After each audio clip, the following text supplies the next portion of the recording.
So these are the latest. That one there is about a the white one and the orange one are 1973 Can-Am cars. The next one down is, so like anything, you start at the bottom and then you work your way up.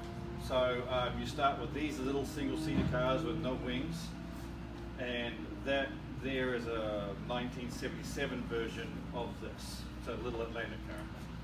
Little 4-cylinder engine, 5-speed gearbox. And that car, I don't know if you know him, but Bobby Rahal, who won the Indy 500 a couple of times, and he's done all sorts, won the championship and all that sort of stuff. He actually drove that car. It was his first road. That's sweet. Yeah. And actually Jim, who just walked in the door, owns that car. The next one right here, this is a Lola, which is another manufacturer of Can-Am cars. That one there's a McLaren and this one's a Lola. Same basic, big Chevrolet engine, a 4-speed gearbox, 4-wheel brakes, much horsepower as you can get to go, and a good driver, and away you go. But if you look at them, there's subtle differences, like the orange car has a radiator at the front, and this one has the radiators right there beside the driver. So there's lots of engineering, lots of different thoughts that went into that group.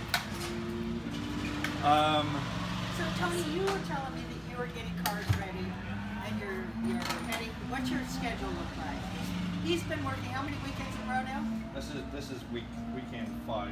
Weekend 5. I got weekend 6 and weekend 7 coming up. There are races everywhere. So we're running this weekend with this car, and the Cooper Monaco next door. And then the following weekend we're running the 2 Can-Am cars at Long Beach, down there in Southern Cal. For the IndyCar Grand Prix, they're going to be running in front of that. And then I get a weekend off. And then I go to Thunder Hill with that. And basically, you are the guy that makes sure all of these run every time they go to a race. When I go to the race, we hope that all I need to do is kick the tires and fill the gas. Because we do all the hard work here. And that's the theory. Sometimes it works out that way, and sometimes it doesn't.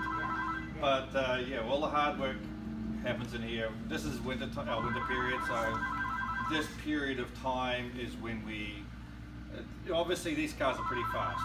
The orange one and the white one are 200-mile-an-hour cars. This here is about 175-mile-an-hour car. So we do all the things like crack test axles. Anything that can part company with the chassis gets crack tested every winter. And we life things.